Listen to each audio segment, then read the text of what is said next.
Hey guys, I want to make a video about why I prefer hardtail mountain bikes and why I would never get an e-bike or an e-mountain bike specifically.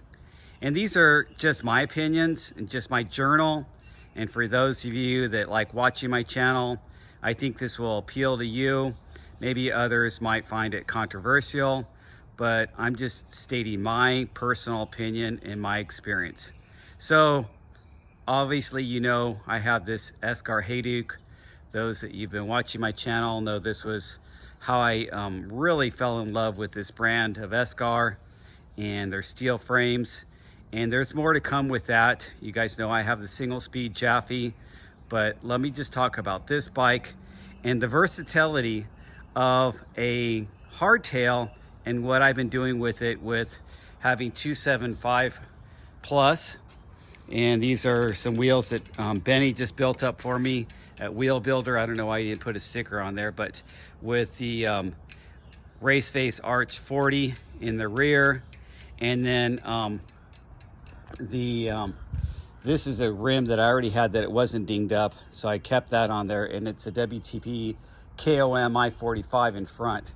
So they're really wide rims, and they really make those 275 plus tires come alive. But I could put 275 by 2.6 tires and I'm fine with it, and I will be doing that too, and that'll make it just a lighter, faster riding bike. Right now it weighs 31 pounds, so it's not too heavy, or actually it weighs 29. That's right, it dropped some weight. So anyway, that's how it sits, and it was, you know, just put together as a do anything bike, either 275 plus, 275, 29er, or mullet. So I think this bike can do pretty much anything I want to do. I've got the fork that gives me a little more stability, and so I can go through the chunk, but I feel like I don't need a full suspension bike. And so let me show you a full suspension bike that I have, that I rode for years.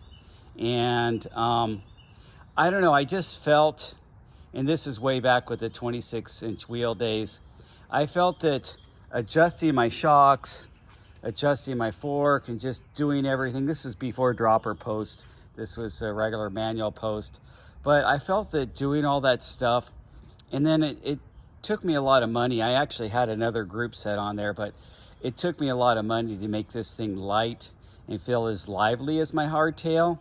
It climbed pretty good. That Fox fork and the suspension that Trek uses actually climbs really nice, but I really felt that I was never really bombing through enough stuff and really utilizing a full suspension like a downhill mountain biker or enduro rider. Or where was I going that I couldn't do on this bike, maybe a little bit slower, that I was doing so much faster and so much funner on this bike. And I hear the complaints saying, oh, it's easier on your back, it's easier on this, that, the other thing.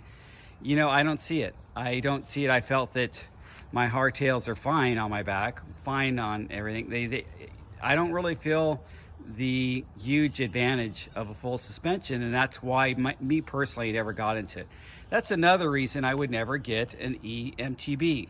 I see the e-mountain bikes, electric mountain bikes that are full suspension and cost a lot of money. And where are these guys really riding that requires an electric mountain bike to get to a location where you're really engaging all that suspension and blasting through things? I'm not seeing that on my local trails, and that's where I ride. I don't see people doing that in the park. I've seen people in the park just using regular bikes or even hardtails and fat tire bikes, just anything, and doing fine. So I really think it's more the rider and less the bike. But maybe people feel like having a bike that's capable of doing more than they have the skills to do gives them a comfort feeling.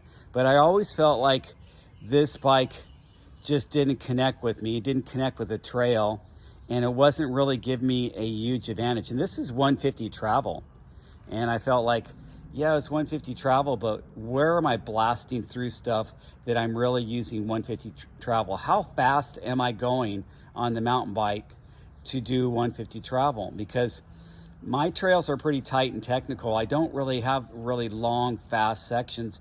And even if I did, would a full suspension really be needed? Am I going long and fast and through chunky stuff? Maybe you guys live in an area that you feel that you could justify an mountain bike or a full suspension bike, but I just never connected with that. So then I went the other route and I went into gravel, and this is my third gravel bike. And I really like how I built this up, because yes, I could have bought an mountain bike for the price of this easily. I could have bought a really nice one, but this is an adventure bike.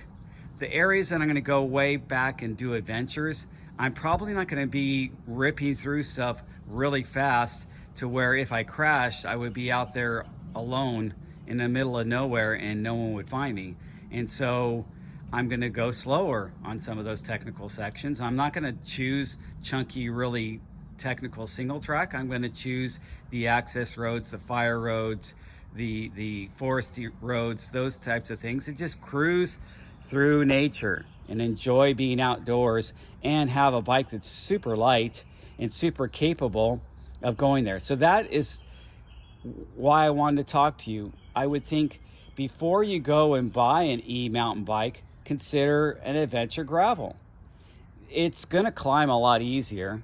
And if you're compensating for your fitness by getting an mountain bike, or even a health condition by getting it, you should also think of the bigger picture. The more you give in to minimalizing effort and doing stuff like that, the more you're getting yourself closer to that electric scooter or electric wheelchair. I mean, that's my opinion on that. I think you should be fighting that aging process for the rest of your life and trying to push the window for increasing your VO2 max, making your heart rate variability as good as possible, and things like that. Right, doing it right with your nutrition, with your sleep, with your exercise, doing cardio, doing weights, all of that. That's my opinion. And I feel that e-bikes kind of go in the opposite direction of a person that's trying to sustain a healthy lifestyle as they age.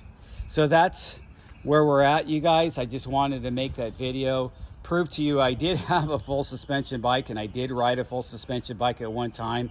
And basically I lost interest, and I went straight to hardtails. Actually, before I got this bike, I was riding my 7 Sola single speed, and then before that I was riding my 9 or Sur 9 as a single speed. And so I was riding those bikes single speed for about, I would say about 6 years before I even got this. So I was only riding single speeds for years, and even people criticize me riding a single speed, thinking, why do you want to do that? You're hurting your knees, or it's so too hard on your body, especially because they are rigid single speeds. I like that it was hard on my body, and I think my body needed that to keep strong. And that's just my opinion. Keep strong, you guys. That will be my final message. Keep strong. Don't get an e-bike. Get a hardtail if you can, if you don't really think you need a full suspension. And that will be in my journal for today, in my opinion for today. That is how I think. And I just wanted to share that with you guys. Talk to you later.